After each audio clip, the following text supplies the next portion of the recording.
दोस्तों मिलिए राम और सोहन के साथ। ये दोनों पड़ोसी हैं और गांव के किसान फैमिली से बिलोंग करते हैं। दोनों का मेन सोर्स ऑफ इनकम खेती बाड़ी है, जिसके लिए दोनों जी जान से मेहनत करते हैं। लेकिन दोनों के बराबर मेहनत करने के बावजूद राम सोहन से कम अर्न करता है। और ऐसा क्यों है, चलिए जानते हैं।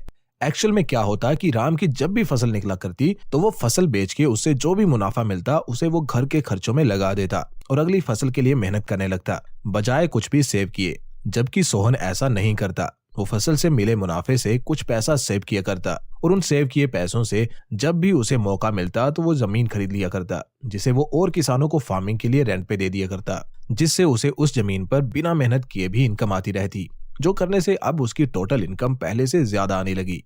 और जैसे जैसे उसकी इनकम इंक्रीज होने लगी तो वो और ज्यादा कमाई के आइडिया सोचने लगा। उसने छोटे मोटे कारोबार, जिनको आमतौर पे लोग लो वैल्यू समझ के इग्नोर कर देते हैं, चालू किए। जैसे कि साइकिल रिक्शा रेंट पे देना, सब्जी बेचने वालों को रेडी किराए पर देना, जैसे और छोटे मोटे काम उसने शुरू कर दिए। और बिना एसेट्स और लायबिलिटीज की जानकारी के सोहन ने अपने लिए एसेट्स का एक सिस्टम बनाया, जो कि उसे बैठे बिठाए आम किसानों से ज्यादा आमदन करके देने लगा। वहीं दूसरी तरफ राम स्ट्रगल करता रहा। वो लाख गधा मजदूरी करने के बाद भी सोहन के लेवल तक नहीं पहुंच पाया। तो दोस्तों ये है पावर ऑफ एसेट्स। एसेट्स ना सिर्फ आपको एक एक्स्ट्रा इनकम कमाने का जरिया देते हैं, बल्कि आपके फाइनेंशियल रिस्क को भी मैनेज करते हैं। तो दोस्तों चलिए जानते हैं कुछ ऐसे एसेट्स के बारे में जिनको आप इजीली बिल्ड कर सकते हो, और साथ ही जानते हैं कि आप कैसे इनकी मदद से 15,000 महीना फिक्स्ड इनकम जनरेट कर सकते हो। तो लिस्ट में जो नंबर 1 पे एसेट आता है वो है बिजनेस। अब इससे पहले कि बिजनेस नाम सुन के आप घबरा जाओ, मैं आपको पहले ही बता दूं कि मैं करोड़ों के टर्नओवर वाले बिजनेस की बात नहीं कर रहा, बल्कि एक छोटे लेवल पे एक स्मॉल बिजनेस की बात कर रहा हूं। जैसे कि हमारा गोल है 15,000 इनकम का, तो सिंपली आप कोई एक ऐसा प्रोडक्ट बना सकते हो जिसका प्राइस 100 रुपए हो और आपको बस महीने में इसे 150 लोगों को बेचना है, तो आपका गोल मीट हो जाएगा। या फिर 1,000 रुपए का कोई प्रोडक्ट आपको बस 15 लोगों को बेचना है and you will be sorted. या फिर आपको 15,000 का कोई एक ही प्रोडक्ट सिर्फ एक ही बंदे को बेचना है और तब भी आप 15,000 महीने के बना लोगे। दोस्तों मैथ तो खैर सिंपल है, लेकिन रियलिटी की बात करें तो 15,000 का कोई प्रोडक्ट आपसे कोई खरीदे इसके चांसेस बहुत कम है। इसलिए आप फोकस करें 100 या 1,000 टिकट साइज के प्रोडक्ट्स पे। अब प्रोडक्ट्स क्या होंगे, तो आपको एक ई बुक सेल कर सकते हैं वर्थ ₹100, या कोई ऑनलाइन कोर्स सेल कर सकते हैं वर्थ ₹1000। और भी कई सारे ऐसे तरीके हैं। आपको जरा सा गहराई तक जाना होगा तो आप अपने लिए कुछ ना कुछ जरूर सॉर्ट आउट कर लेंगे। लेकिन दोस्तों सोचते रहने से कुछ हासिल नहीं होगा। आप बस सफर का इरादा करें, खुद ही रास्ते खुलने चालू हो जाएंगे। अब सेकंड एसेट की तरफ बढ़ते हैं। तो दोस्तों एसेट नंबर 2 है रियल एस्टेट। ये काफी कॉमन और पॉपुलर एसेट है, जिसमें कई सारे इन्वेस्टर्स इन्वेस्ट करना पसंद करते हैं। कहा जाता है कि दुनिया के most of the millionaires real estate की हेल्प से बनते हैं। रॉबर्ट कियोसाकी, डोनाल्ड ट्रंप और ग्रांट कार्डोन इनमें से कुछ फेमस नाम हैं। रियल एस्टेट से आप 2 तरीकों से कमाते हो। नंबर 1 थ्रू प्रॉपर्टी एप्रिसिएशन, यानी प्रॉपर्टी के दाम बढ़ने से, और नंबर 2 थ्रू रेंट, यानी कि जब आप प्रॉपर्टी को किसी दूसरे को इस्तेमाल करने के लिए दे देते हो और बदले में उससे एक तय अमाउंट लेते हो, तो ये आपकी रेंटल इनकम कहलाती है। एक अच्छी प्रॉपर्टी अच्छे प्राइस पे कैसे खरीदें और उससे कैसे महीने के 15,000 रुपए कमाएं, मिस्टर कुमार आपको सिखाएंगे। मिस्टर कुमार के नेबरहुड में एक अपार्टमेंट था, जो कि था तो बढ़िया, लेकिन उसे कोई भी खरीदने को रेडी नहीं था, क्योंकि उसके सामने एक ओपन सीवरेज था जिसमें से 24 घंटे गंदी स्मेल आती रहती थी। मिस्टर कुमार ने इस समस्या को अपॉर्चुनिटी के रूप में देखा और उन्होंने उस प्रॉपर्टी को सस्ते में खरीद लिया। कुछ पैसे खर्च करके उन्होंने उस ओपन सीवरेज को बंद करवाया और जल्दी ही उस अपार्टमेंट के लिए किराएदार भी मिल गए और इजीली मिस्टर कुमार को मोर देन 50,000 की इनकम हर महीने उस अपार्टमेंट से होने लगी। और क्योंकि उन्होंने सीवरेज बंद करवा दिया था, इसलिए उस अपार्टमेंट की वैल्यू भी काफी तेजी से बढ़ने लगी। उसकी कीमत इंस्टेंटली डबल हो गई। तो दोस्तों आप भी ऐसी प्रॉपर्टी खोज सकते हैं अगर आप रियल एस्टेट में इन्वेस्ट करना चाहते हो तो। लेकिन अगर आपके पास रियल एस्टेट में इन्वेस्ट करने के लिए बड़ा फंड नहीं है और फिर भी आप रियल एस्टेट में इन्वेस्ट करना चाहते हैं, तो नेक्स्ट एसेट आपके लिए ही है।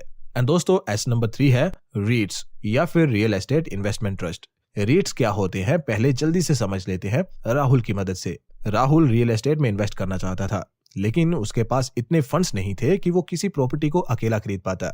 इसलिए उसने अपने कुछ दोस्तों को कन्विंस किया कि वो भी उसके साथ मिलकर उस प्रॉपर्टी में इन्वेस्ट करे, और ऐसे वो और उसके दोस्तों का एक ग्रुप मिलकर एक प्रॉपर्टी खरीद लेते हैं। अब जितना भी वो लोग उस प्रॉपर्टी से एक साल में कमाते हैं, उसे वो आपस में बांट लेते हैं।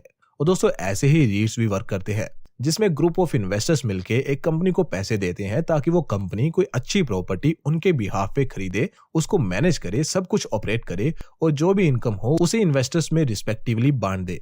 एंड दूसरा तरीका जिससे इन्वेस्टर्स रीट्स इन्वेस्टमेंट से बेनिफिट लेते हैं वो वही है प्रॉपर्टी के दाम बढ़ने से। कंबाइंड आपको 10 to 12% के रिटर्न्स मिल सकते हैं इफ यू इन्वेस्ट वाइजली। दोस्तों नेक्स्ट एसेट है फार्मिंग लैंड। अगर आपके पास खुद की लैंड है तो आप उसे किसी दूसरे को फार्मिंग के लिए लीज पे दे सकते हैं और बैठे बिठाए रेंटल इनकम ले सकते हैं, या फिर अगर आपके पास खुद की लैंड नहीं है तो आप खुद भी फार्म लैंड लीज पे ले सकते हैं और किसानों से उस पे काम करवा के मुनाफा कमा सकते हैं। YouTube पे आपको हजारों ऐसी वीडियोस मिल जाएंगी जिसमें लोग लीज पे फार्मलैंड लेके और दिहाड़ी पे वर्कर्स से काम करवा के अच्छी फसल निकालते हैं और साल का लाखों में भी मुनाफा करते हैं। तो दोस्तों ये भी एक ग्रेट एसेट है मेरी नजर में, जो आपको महीने के 15,000 की इनकम या साल की 1,80,000 की इनकम जनरेट करके दे सकता है। दोस्तों नेक्स्ट एसेट है रॉयल्टीज। रॉयल्टीज क्या होती हैं, आइए एक एग्जांपल की मदद से समझते हैं।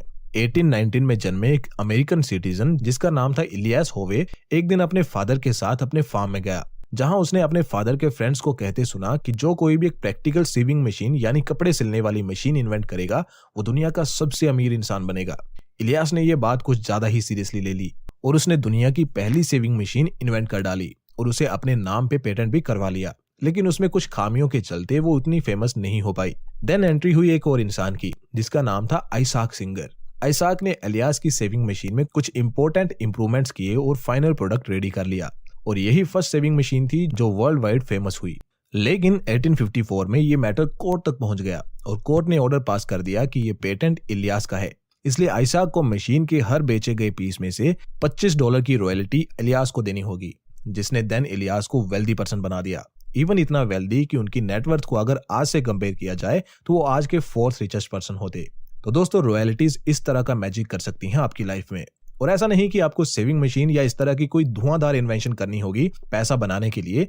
आपका कोई ओरिजिनल कंटेंट, एक बुक या फिर कोई बैकग्राउंड म्यूजिक भी आपको रॉयल्टी इनकम जनरेट करके दे सकता है। दोस्तों now sixth and last asset है स्टॉक्स। स्टॉक्स जो अच्छी ग्रोथ के साथ साथ अच्छी डिविडेंड यील्ड भी प्रोवाइड करती हूँ।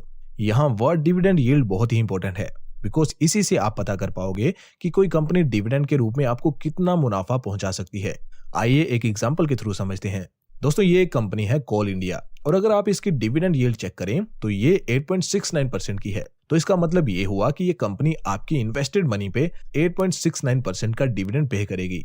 और सिंपल तरीके से समझाऊं तो मान लो आपने कोल इंडिया कंपनी में 1 लाख रुपीज इन्वेस्ट किए हैं, तो 8.69% डिविडेंड यील्ड के हिसाब से साल का इस कंपनी से आपको 8,690 रुपीज का डिविडेंड रिसीव होगा, जो कि डायरेक्टली आपके बैंक अकाउंट में आपको रिसीव होगा। इसलिए जब भी आप डिविडेंड स्टॉक्स में इन्वेस्ट करने की सोचें तो हमेशा सिर्फ डिविडेंड यील्ड को चेक करें। यहां से आपको आसानी होगी ये कैलकुलेट करने में कि आपको कितना डिविडेंड रिसीव होगा at a particular year. But also keep in mind कि हाई डिविडेंड यील्ड वाली कंपनीज की स्टॉक्स की ग्रोथ कम होती है। जैसे कि इसी कोल इंडिया कंपनी की अगर आप रिसेंट 5 साल की ग्रोथ देखो तो वो -18% है। यानी कि आप एक तरफ अगर डिविडेंड से इनकम कर रहे हो तो दूसरी तरफ स्टॉक प्राइस से आपको लॉस भी हो रहा है। तो दोस्तों कोई फायदा नहीं है ऐसे स्टॉक्स में इन्वेस्ट करने का। हमेशा उन स्टॉक्स में इन्वेस्ट करें जिनकी डिविडेंड यील्ड मॉडरेट हो और ग्रोथ हाई हो। ऐसे स्टॉक्स ही आपको लॉन्ग रन में ज्यादा बेनिफिट देते हैं। सो या दोस्तों ये थे 6 एसेट्स जिनकी मदद से आप फिक्स्ड मंथली इनकम जनरेट कर सकते हैं बिना अपनी एग्जिस्टिंग जॉब को छोड़े या अपने मेन प्रोफेशन को डिस्टर्ब किए। होप दोस्तों आपको आज की ये वीडियो पसंद आई होगी। अगर हाँ तो एप्रिसिएशन के तौर पे आप इस वीडियो को लाइक कर सकते हैं और हमसे जुड़ने के लिए सब्सक्राइब बटन को प्रेस कर सकते हैं।